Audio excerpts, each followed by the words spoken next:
All right, welcome everyone to this week Autonomy Talks. This week is a pleasure to have with us Jules Hedges, who is a lecturer in the Computer and Information Sciences Department at the University of Strathclyde in Glasgow, and is also a prominent member of the growing applied category theory community. Something about Jules. So he obtained his bachelor's and master's in mathematics and computer science from the University of Oxford, and then his PhD from the Queen Mary University of London.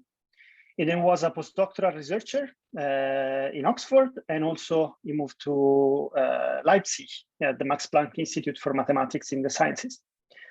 His background is mixed between mathematics and theoretical computer science, and he's mostly interested in application of category theory in microeconomics. Now, he's not going to talk about microeconomics at the Autonomy Talks, but he's going to talk about his recent interests, which are in machine learning and control theory, with a view in cybernetics. And specifically, today's talk will be about lenses and their applications in optimization and learning. And this is a very hot topic in the field at the moment. I'm personally very interested into the talk today. And without further ado, I'll give you the stage, Jules.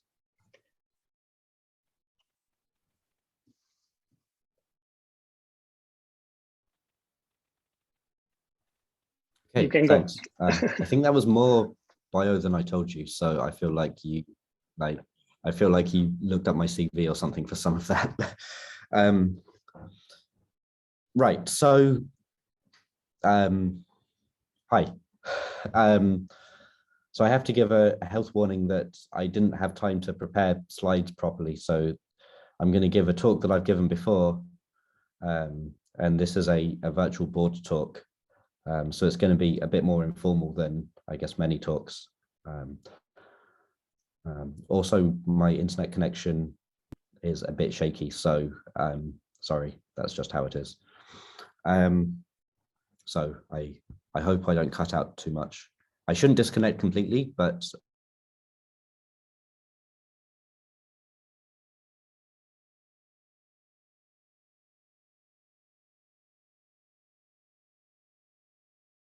mostly doesn't have background in category theory. It will be necessary for me to introduce a little bit of category theory, but that's kind of a bonus because then I get to teach you a little bit of category theory. And this will be a kind of non-standard introduction to category theory. So I'll call this like section 0. Category theory. So question is, what is a category? So a category is essentially a sort of process theory of processes, and these are normally called morphisms.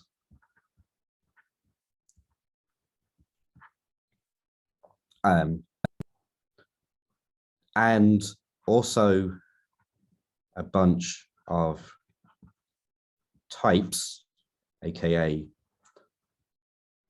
objects. And the idea is that every process is going to have a kind of source type and a target type, or an input type and an output type. And we're going to write like this. So this is a process, and this is a input type, and this is a output type. And we're going to, so this looks like a graph, right? A bunch of arrows and then a bunch of points, which are the kind of source and target of the arrows. So a category is like a graph, but then we have a bit more than that. We're going to say that basically we can compose things. So we're going to say that if we have F and we have G, and we have a compatibility condition that says that F outputs the same type that G inputs. So F goes from something to something and G goes from something to something, but they agree on the middle one, then we can compose them. So we get a composed process, which is first F, then G. And this is required that its left type is the left type of F, and its right type is the right type of G. So Y has disappeared into the middle. So y is now kind of part of the internals of this compound process. And we're going to require a associativity. So it says that if we compose three things, it doesn't matter which order we do it, we're going to get the same result. So I'm going to draw this as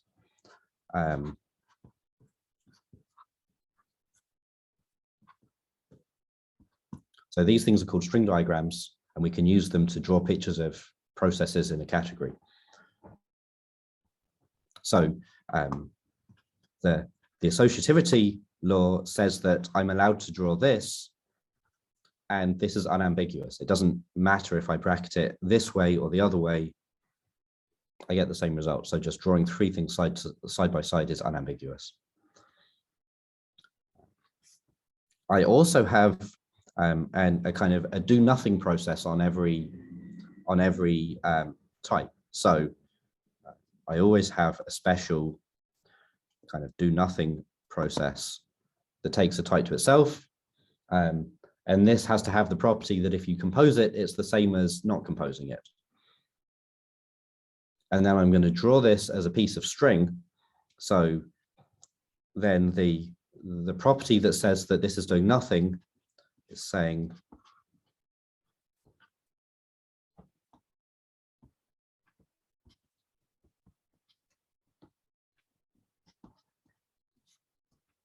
right, it means I can just push and pull my strings. So only the connectivity of these diagrams matters.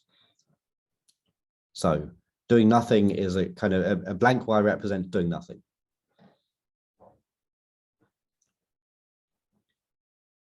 Okay, so there are many examples of this. I'm going to give some kind of important examples. So in each case, I'm going to tell you what are the processes and what are the types. So an easy one is that processes are just ordinary functions and types are sets. And of course, that's in the mathematical sense, but that's also true in your favorite programming language. But we could also say something like smooth functions and Euclidean spaces, or even manifolds, if we like. Another example is stochastic functions, aka Markov kernels. So these are functions whose output is randomly determined by the input. So it's a conditional distribution on the output, conditional on the input. Here there are several variants of this. We can do it on sets, we can do it on Euclidean spaces, we can do it on measure spaces, depending on what flavor of probability you like to do. There's important linear examples. So we have, for example, category whose processes are matrices, and then those goes between vector spaces, that kind of thing. So, and there are, I mean, endless examples of this. I'm just naming some kind of important ones that come up in kind of applied fields. Okay.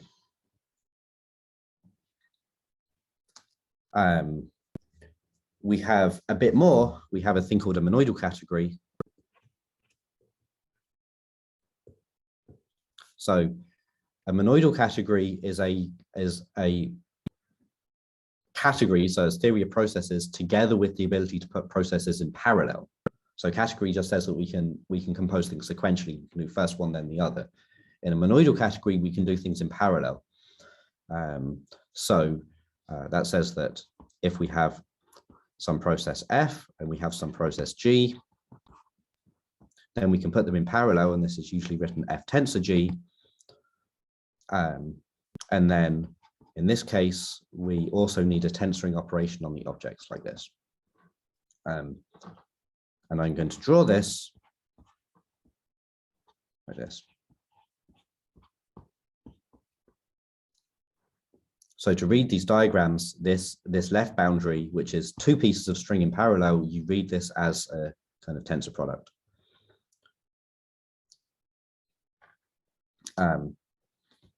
So here's some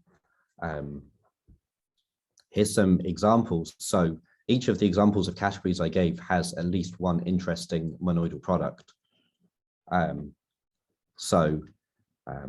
We have functions and sets.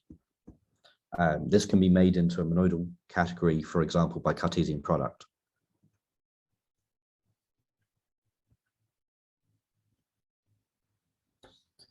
A particularly interesting one is stochastic functions.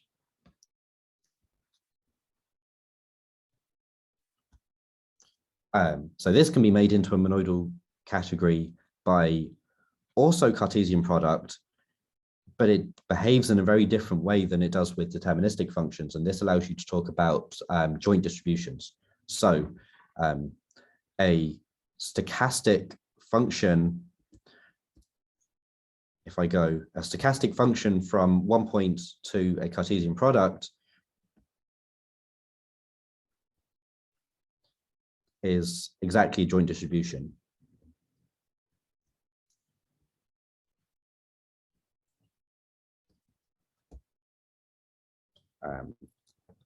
So I can draw this, in fact, like as a thing with no inputs and two outputs labeled X and Y. Okay, this is extremely hand-wavy, but I hope this is okay to give you some idea of what's going on. Okay, pour some tea.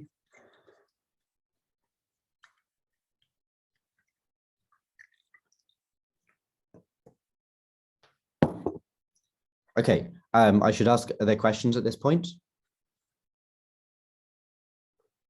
I realize this is necessarily extremely hand-wavy. I've condensed like 3 hours of technical material into 10 minutes there.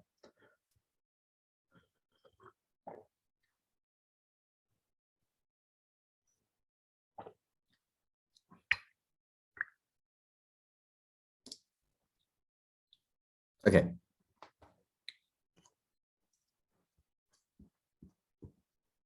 Okay, so here's the first kind of genuinely non-background thing is a construction called optics, and this is a construction that, so it first arose in functional programming for a particular use case, but it has turned out to be much more widely useful, and basically it's describing a pattern that keeps coming up in various forms of optimization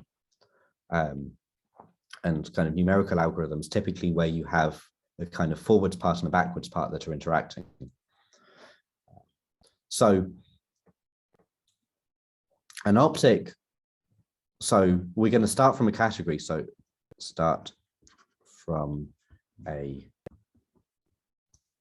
monoidal category. So we can do this construction anytime we have a theory of processes in which we can do things sequentially and in parallel.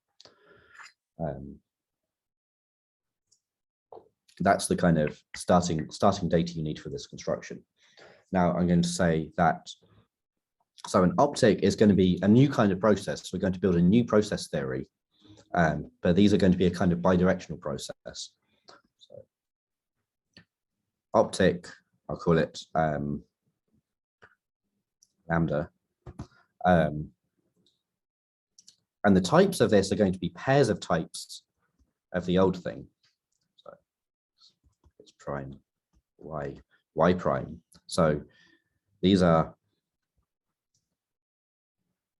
pairs of types in the starting category. And I'm going to draw this. I haven't told you what it is yet. I'm going to first tell you how I draw it. So now I'm augmenting my diagrams with directed wires. So I'm kind of saying that some of these go forwards and some of these go backwards. This is also revealing that calling this the input and this the output was actually kind of a lie. That's only the case in some cases. it's more realistic to call this the kind of the left boundary and the right boundary, or the domain and the codomain. So in this case, we think of X prime as a kind of output and Y prime as a kind of input. Okay, so continuing from here, an optic is going to be three different things. It's going to be a type, which I'll call, I guess, A. This is called the residual. This is a kind of scratch memory of the optic. It's a kind of internal working memory. And then we're going to have a process F, which is going to go from X to A tensor Y. So it's going to be a thing that goes from X to Y, but it also produces an A on the side. And then we're going to have, so this is the forwards pass. If you want to think in backprop terms, I'm going to make precise what that means shortly. And then we're going to have a backwards one.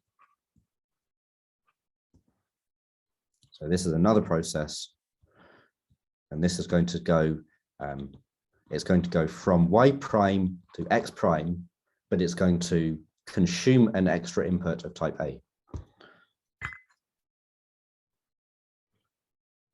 So what this means is that you have a forwards process which can write to the scratch memory, and then you have a backwards process that can read from the scratch memory. So if you're used to, for example, backprop, this is like the forwards pass writing to the tape and the backwards pass reading from the tape. Okay. And this picture here, I can actually I can zoom into this picture, and I can say that this is going to consist of F, a Y prime, X prime, and then, so you can see the kind of order that things happen. We first put in an input to the forwards pass, we get an output here together with some stored thing in this wire. And then when we run the backwards pass, we put something in here, and then we remember the thing that was in this wire, and then we get an output. Okay.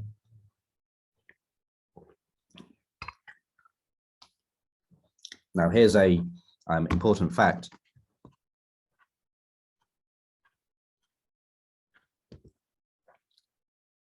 Optics themselves form a category. In fact, a monoidal category. That means that we can say we do two of these things sequentially or two of these things in parallel. So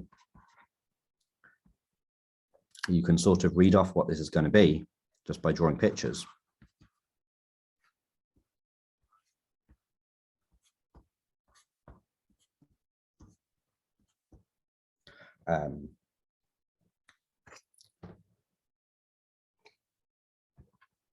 X, Y, Z, Z prime, Y prime, X prime, and then call this A and B.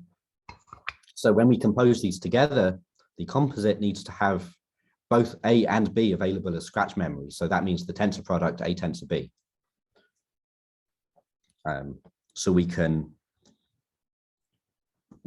kind of pull around this picture.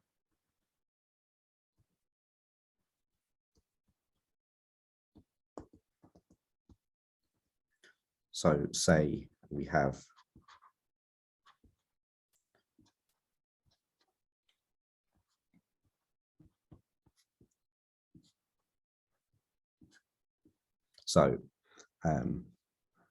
this produces an output. This produces something of type B, and then this thing produces something of type A, like this. So these two parallel wires together mean A tensor B. Two parallel wires always mean tensor.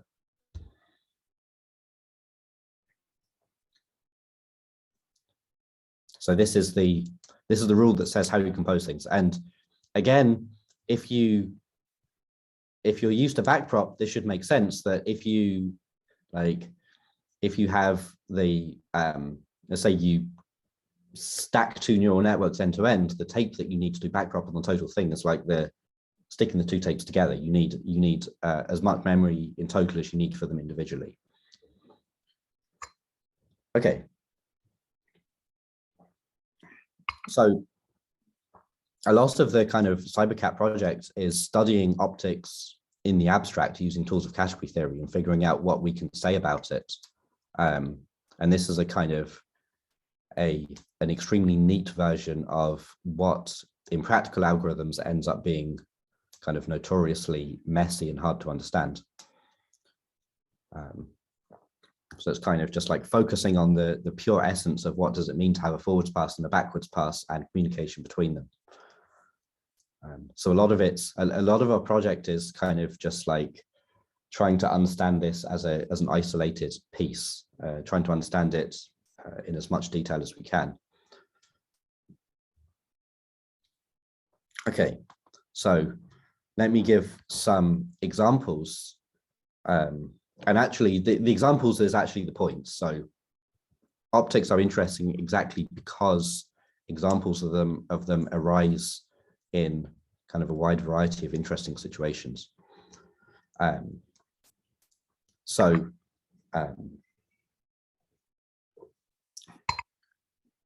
Actually, I guess I'll tell you what was the original use case for them was to handle mutable, like mutating values in a data structure. So if you have some product type, some like Cartesian product, then you can kind of focus on just the A part. Wait, what notation did I use? I used sideways, so I should not write it this way. I switch notation a lot as I feel like it.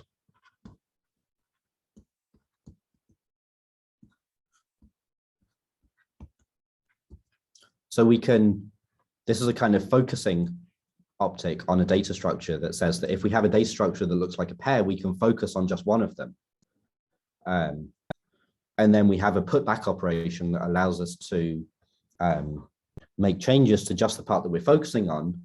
And then the optic is going to handle reassembling it back into the total thing.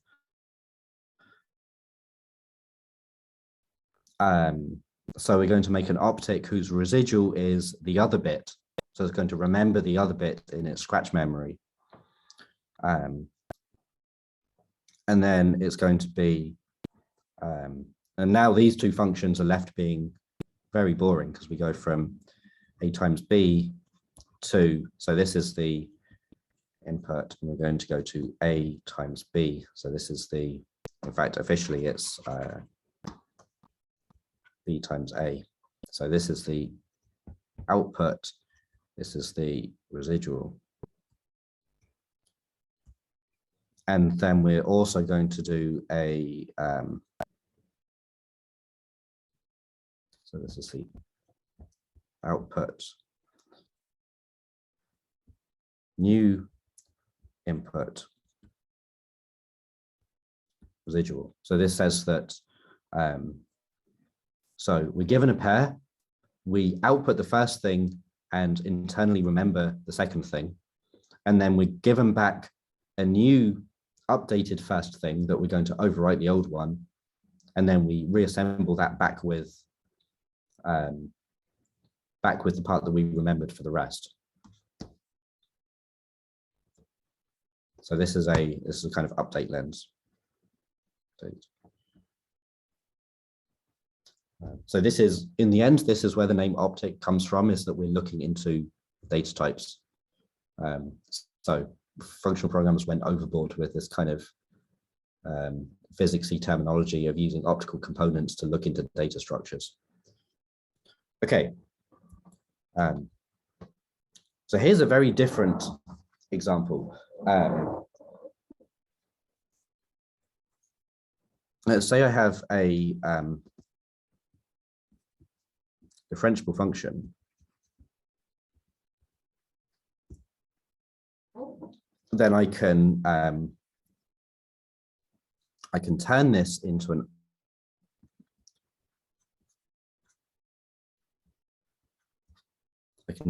optic like this, where basically the forwards pass is going to be the function and the backwards pass is going to be its derivative. So this is automatic differentiation. Specifically, this can be reverse mode automatic differentiation, aka backprop. So we can make this into an optic where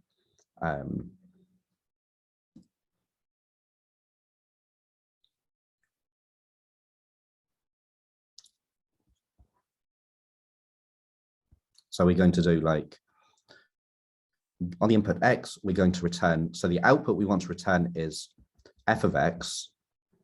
And then we're probably going to want to know, what do we remember? And the answer is probably that we're going to remember something like f prime of X. And then the backwards pass is going to remember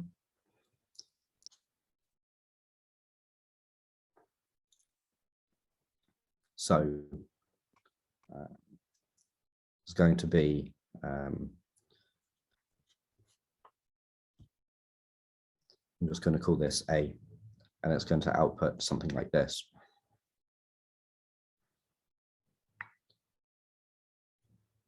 And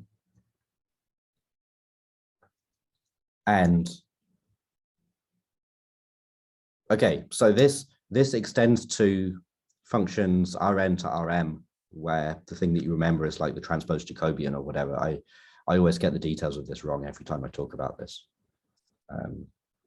There is some combination of transposing and differentiation that gets this right.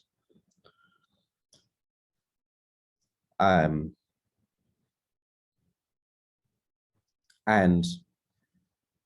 so here's the key fact.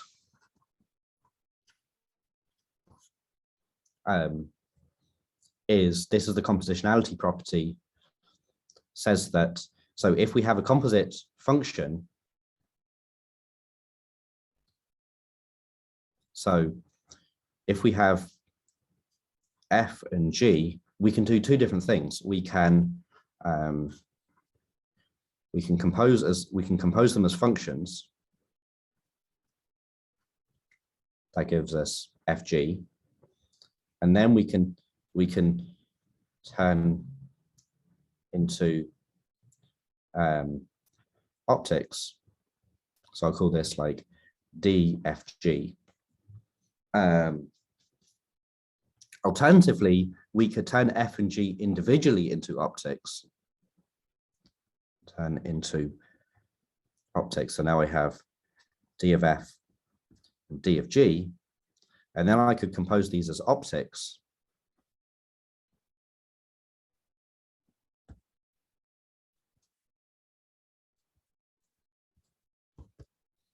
And the key fact is that you get the same answer. So that is to say, if you have a composite function, you can work out its derivative by backprop, because if you work out what this lens composite actually does, it's doing backprop. So the fact that these agree is the chain rule, roughly.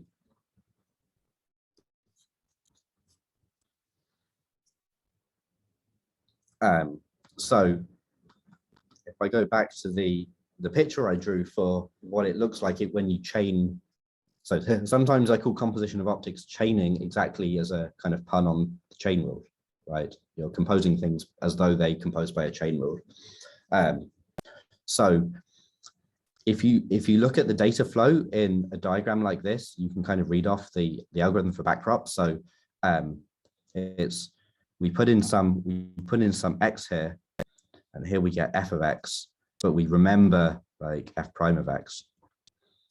And then the value we get out here is g of f of x. And the value we get here is g prime of the input here being f of x. So that is to say, we're storing now two pieces of information in kind of two cells of the tape. And now, so we kind of assemble it in order, and then when we run the backwards pass, we peel off these values in the reverse order. And now I'm going to embarrass myself by getting this wrong. So if I put in some, I guess I would call this dz. So I think this should be dz divided by g prime of f of x, which, if I'm lucky, will be dy. And if I'm unlucky, I've divided in the wrong place or something.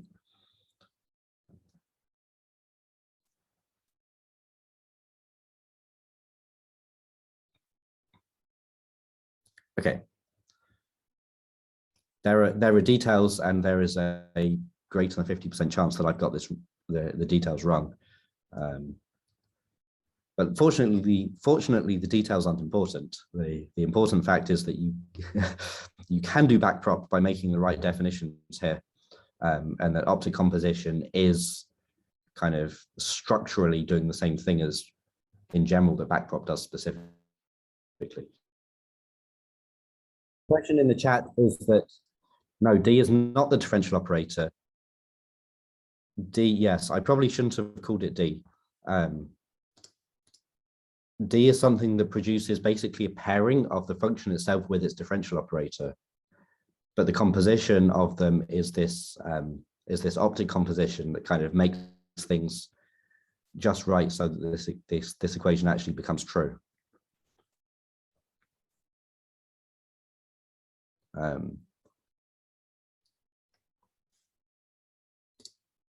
Okay, are there any other questions?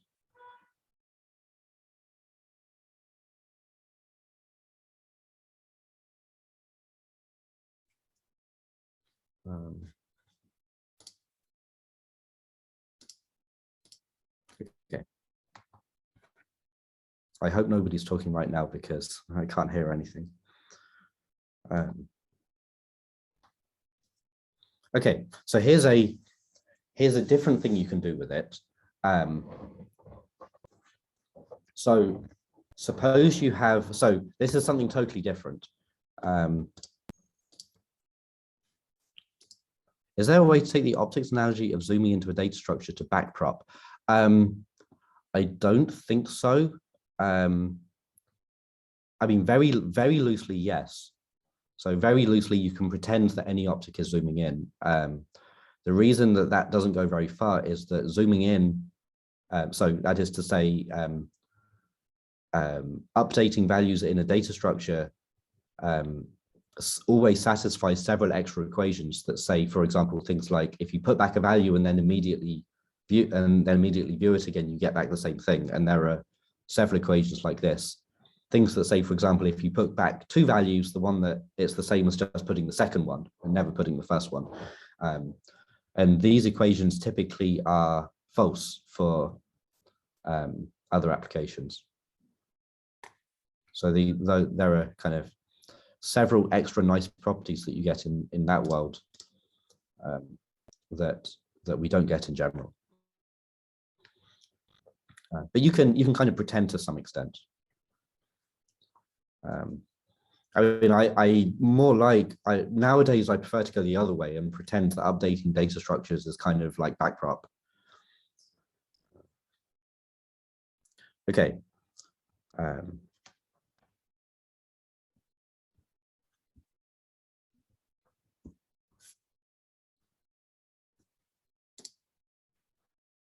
Okay. So here's something totally different. Suppose we have a stochastic function f from x, y, and I'm going to be very non-committal about exactly what sort of probability we're doing here. I'm just going to kind of assume it does everything that I want it to do. So we can compose stochastic functions. So the point is that this is a the probability according to F that Y happens given that X happens. That's the, so it's a conditional distribution. So these form, as I told you earlier, these form a category where, so composition in this category is essentially by integrating out the middle variable. So if I have F, now if I also have a distribution on Z given Y, then the composite is defined to be the thing that says that the probability of X given Y is coming from integrating over Y, the probability that Y happens given X and the probability that Z happens given Y. So this defines a category. In finite support world, this turns into a finite sum, for example. There are different ways of making this precise depending on your use case. I normally work in a finite support world because integration makes my head hurt. But for example, there are versions of this where everything is Gaussian. So you can have a category where your types are Euclidean spaces and your processes are Gaussian stochastic functions. This is to say, like smooth functions plus Gaussian noise, something like this. Okay. So now we can, there's a new thing that we can do, which is Bayesian updating, which is, so if we have a prior on X and a stochastic process from X to Y and an observation of Y, so a value in Y, then we get a posterior on X, right? That's a thing that we often want to do. We have some process where we know that we know what the output is conditional on the input. We don't know the input, we just have a prior on the input, and then we make an observation of the output, and then we want to get a posterior on the input. This is a thing that we can do for stochastic functions that we definitely can't do for deterministic functions. Okay, so it turns out that this satisfies a chain rule of its own that says that if we want to do this on a compound process, which is compounded according to this law, we can do it by essentially backprop. So I'm going to slightly hand-wave the details here because the category theory gets slightly technical, or at least slightly dependent on certain details. So I'm going to hand-wave some details. So given F, I can, so similarly to how I turned a smooth function into an optic, I can turn a stochastic function into an optic like this, where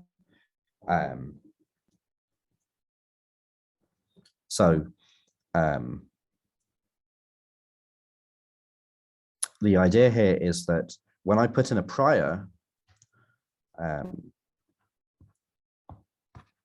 so essentially the residual is going to remember the prior. So when I put in a prior, I'm going to kind of push the prior through, but I'm also going to remember a copy of the prior. And then, so is this right? And then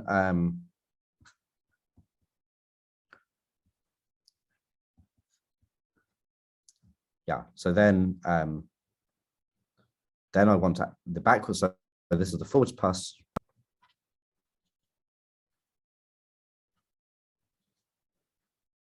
Is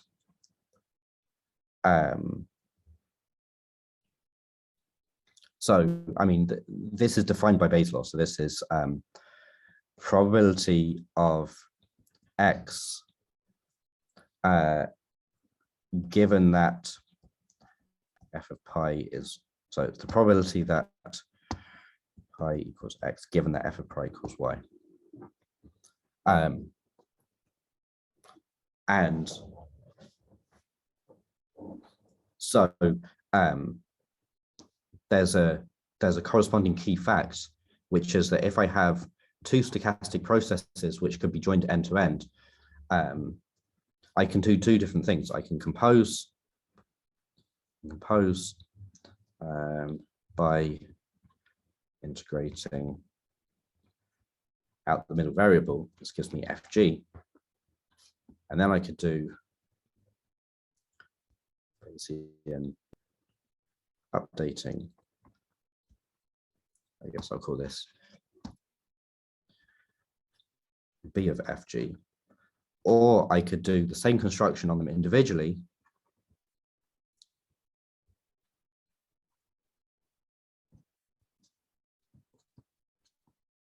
Oops. And now I could compose them as optics.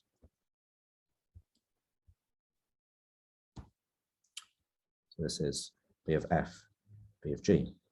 And it turns out that these are equal too. So this is a kind of chain rule for Bayesian updates.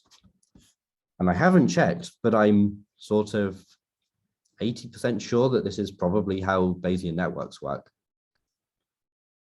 That you're asked to kind of do Bayesian inversion of a complex stochastic process, which has been built out of composing bits together, like lots of small conditional distributions joined together. You can do this by, if you know how to invert each individual piece, plus some kind of data shuffling.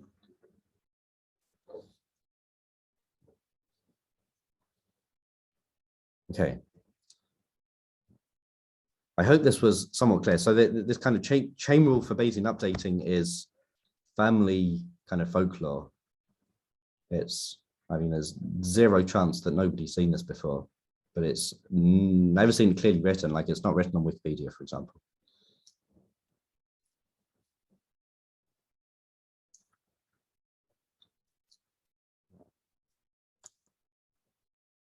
So specifically, it says something like the probability that pi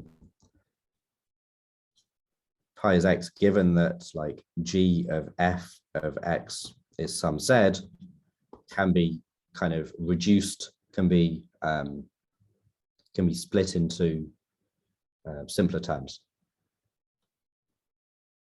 in a way that looks structurally the same as the chain rule.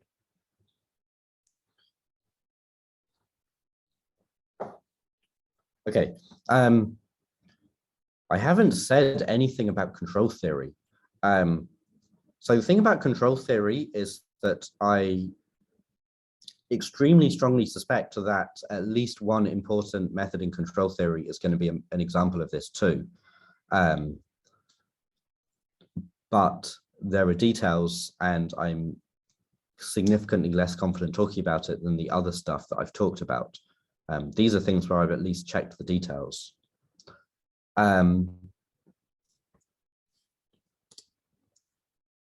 Yeah. So one thing that in fact, there is a paper, oh God, I don't remember the author's names, on the Kalman filter, or filtering in general, Kalman-like filters in general, as optics, which is something that I conjectured was true several years ago and never got around to checking, and somebody else did it, which is great. But that paper is also very technical and I haven't fully understood it yet. But the TLDR is that, yes, Kalman and related filters are an example of this too. One thing that I worked out is a kind of qualitative version of control theory, kind of entirely non-numerical idea where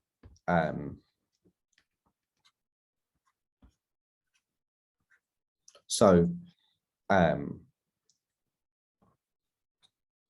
the idea is that you would put in a, so you can make a kind of perceptual hierarchy in entirely non-quantitative terms.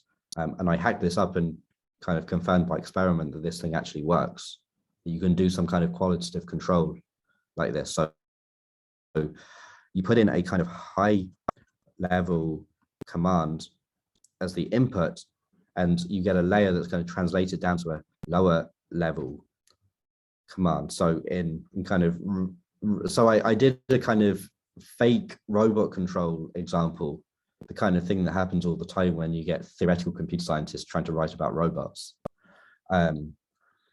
So a high level command is something like go over there, where a lower level command is something like increase the voltage to these servos or whatever. And then you get lower level feedback, and then this feeds back up to higher level feedback. And you can make essentially hierarchy, you can make abstraction hierarchies. So you go from a high level to a middle level to a lower level. And then each level needs to be aware of how to translate the feedback backwards in its own terms. And then it turns out that if you compose these as optics, it magically does the right thing. So this is something where I don't have a theory of why this works, but it kind of confirms my intuition that it ought to work. And I just realized that I completely forgot to talk about value iteration, like Markov decision processes. That's a whole separate thing that you can do with this kind of machinery. That's something which is much more concrete and less hand-wavy than this last thing I was talking about. So I guess I should stop because it's 4 minutes to. I should stop for questions. I guess we were a bit delayed by me being disconnected, but no problem. No problem. Let's see if people have questions. Maybe there is some discussion to be started. By the way, for the new audience, you can just unmute yourself and ask the question, or if you prefer, just write it in the chat. Maybe I'll start with one. And I do a bit the devil's advocate here, because even though I know the answer and I believe in the answer, I want to hear your answer. So the audience here, apart from ACT people that joined, are mostly engineers, right? And from today's talk, I think we realized that there are elegant ways in which one can understand practical things that are happening in engineering as being part of a more general theory, right? Why do you think an engineer should study lenses and all the rest? Yeah, let's stop the question here. Why do you think one should do that?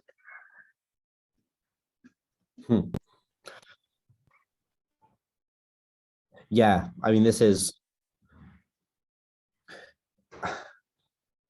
mean, I don't necessarily think that an engineer should study this stuff. I mean, this is obviously ongoing research, right? What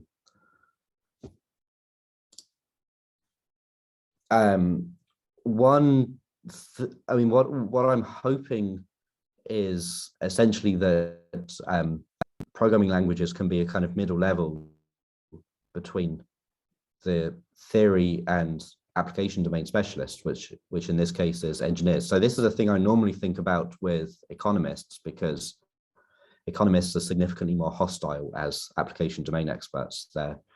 They're very, very unwilling to kind of be told about new tools.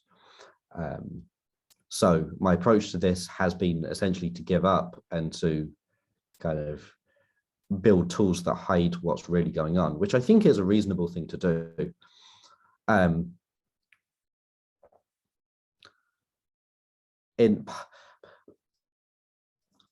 yeah, this might not be the answer you want.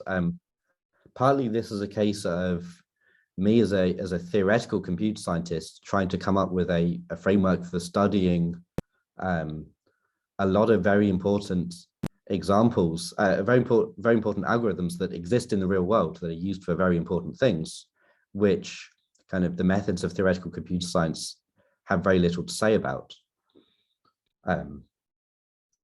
Whether we can kind of re-export new tools back to application domain people, that's a bigger thing to ask for sure.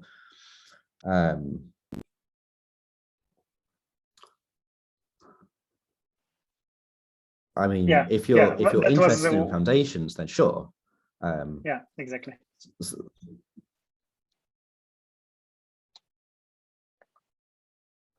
Like I think you. I mean, this is a different kind of delay. foundation. So normally, if you're in a quantitative mathematical science like engineering, your foundations are going to be like calculus and that kind of thing, like real analysis and this kind of subject. So this is a kind of very different foundation to what you're normally used to. So I don't know, probably some people will like it because it reflects their way of thinking.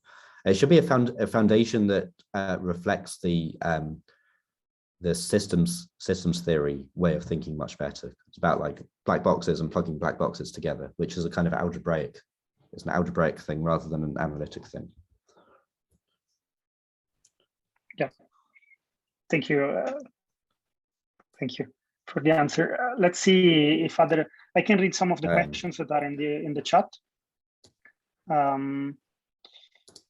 So that's somebody asking for the article about the common filters being an optic. I think. Yeah. I'm not sure. I think you hear me with some delay, Jules. Yeah. Yes. Hang on. I will do this shortly. I just need to find the correct open tab.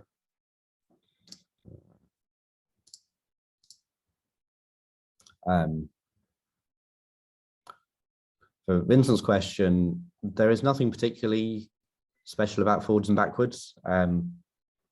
Using similar mathematical constructions, you can make more general things.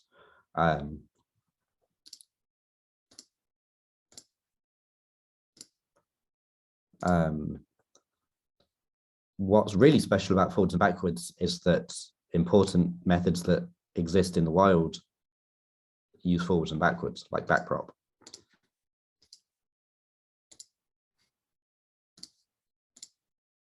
Am I still connected?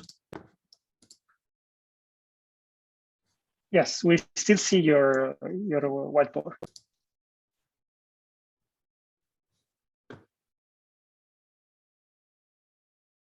Okay, that's very interesting because I'm trying to reload tabs in my web browser to find this paper and nothing is loading. So I will, God, this is a nightmare. Okay.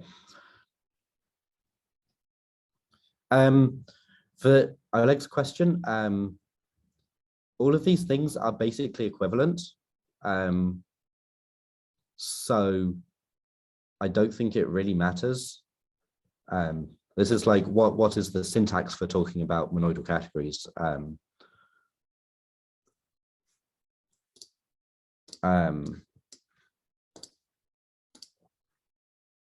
The answer is it doesn't really matter as long as they're equivalent. I personally like string diagrams. I think string diagrams are a particularly good fit with optics because of this kind of picture.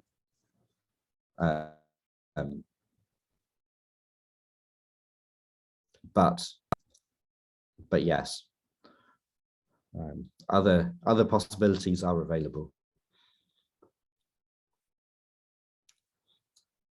Okay. Do you believe modeling languages can be encoded in terms of optics for convenient manipulations over memory for optimization processes? As far as I know, the most recent research is autodiff. I don't know. I don't know about that.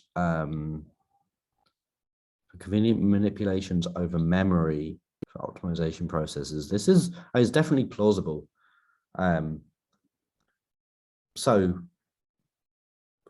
one thing about optics is that the implementer has basically free choice over the residual. So when you're designing an optic, the residual can be anything you want, and that's one of the advantages of optics over lenses, or over kind of other encodings of the same idea. There are some details there, because optics are equivalent to several other. The way that I've defined optics is equivalent to several other equivalent definitions, some of which are simpler and some of which are more complicated. Here's the paper. It finally loads.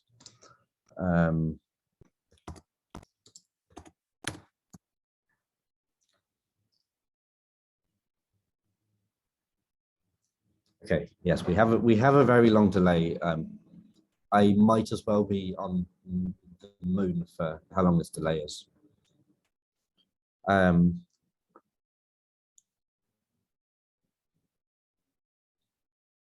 The most unusual application you've had that you were surprised was an optic. Actually, I think the one for probability was the one that's probably surprised me the most. The fact that there is a kind of chain rule or backprop for Bayesian inversion, for Bayesian updating. Kind of once we'd conjectured it, it seemed plausible, but that was a bit of a surprise. I may have seen more surprising things, but I kind of lose track of how many examples we have. We also have a lot of examples that are kind of plausibly conjectured to be optics that nobody's ever got around to checking.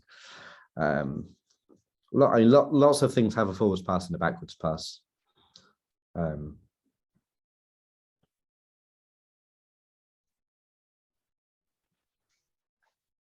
Sounds good. I think you will hear me with some delay, but I wanted to thank you for the talk, Jules. If you guys have further questions, you can reach out to Jules privately. He has a beautiful homepage updated with updated publications and thoughts. Thank you again, Jules. Good luck for the next steps, and see you all next week.